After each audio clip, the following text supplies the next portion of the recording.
অনেক দিন থেকেই ভাবতাম কালী পুজোর যে ব্লগটা ছিল আমার কাছে সেটা দিই, কিন্তু দেওয়া হয়ে উঠতো না।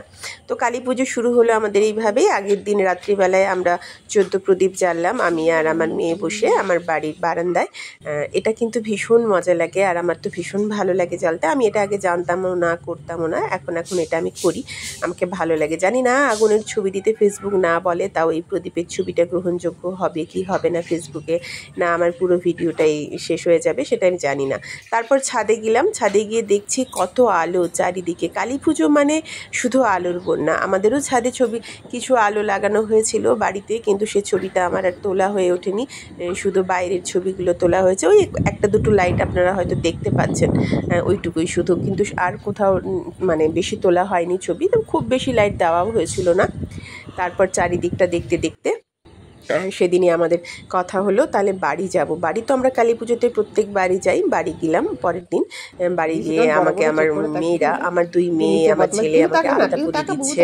তারপর আমরা সন্ধ্যার সময় গেলাম আমাদের মন্দিরে। এটি হচ্ছে কুটিঘাট মন্দির, আমাদের মন্দির, সবাই জানেন এই মন্দিরটির কথা। আমরা প্রত্যেকেই অবগত যারা আমাদের ওদিকের বাড়ি, কারণ সবাই এই ঠাকুরকে খুব এই মন্দিরটিকে খুব পুজো করেন। এখানে গান বাজছে, সবাই শুনতে পাচ্ছেন, সাথে আমার কথাও। জানি না কথা গান দুটো একসাথে মিলে বাজে শোনাবে কিনা। এখানে আমার দুই মেয়ে ঝিঝির বাতি জ্বালছে, ছোটোবেলায় কত জ্বালতাম, ওপাশে সন্তু, যিশু, আরও অনেকে আছে। সবাই মিলে প্রথমে বাজি ফাটানো হয়।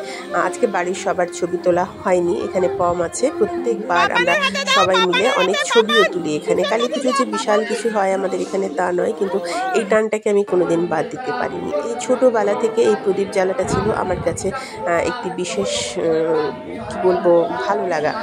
তো সেদিনও প্রদীপ জ্বাললাম, আমি আর বৌদি দুজনে মিলে জ্বাললাম। বৌদি যদিও বেশিরভাগটা জ্বেলেছে, আমি কম জ্বেলেছি, শুধু ফটো তোলার সময় ছিলাম একটু। আর আমার কি মানে এই প্রদীপটা জ্বালার সময় যে কি ভালো লাগা থাকে বলে বোঝাতে পারবো না। এদিকে সব বাচ্চারা যে যার মতো করে আলো জ্বালছে, আর আমি এটা করার পরে এখানে ব্রাহ্মণ জেঠু মালা পরাতে শুরু করেছেন আমাদের কালিমাকে। কালিমার যে মালাগুলো পরানো হয় আমার দেখতে যে কি ভীষণ ভালো লাগে তা বলে বোঝাতে পারবো না। এখানে হোমের প্রস্তুতি চলছে, আর ভাই সংকল্প করার পরে এখানে বসেছে পুজোতে, সংকল্প হবে এরপরে। আর আমার ব্রাহ্মণ জেঠুর মন্ত্রপাঠ শুনতে তো আমরা মুগ্ধ হয়ে যাই, শুনুন আপনারাও।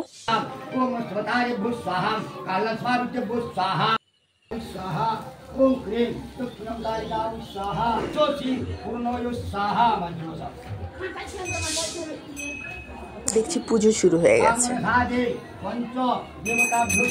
ব্রাহ্মণ জেঠু আমাদের কালিমাকে খুব সুন্দর করে সাজিয়ে দিচ্ছে। এরপরে ভাই বসবে সংকল্পতে। এই সংকল্পতে আগে বসতো আমার কাকু, তারপর বড়দা, আর এখন সংকল্পটা প্রায় ভাই করে, আর আমরা সবাই পুজোর কাছে বসে থাকি।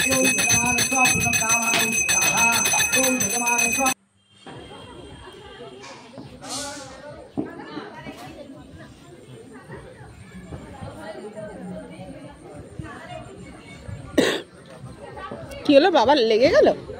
বাবার লেগে গেল?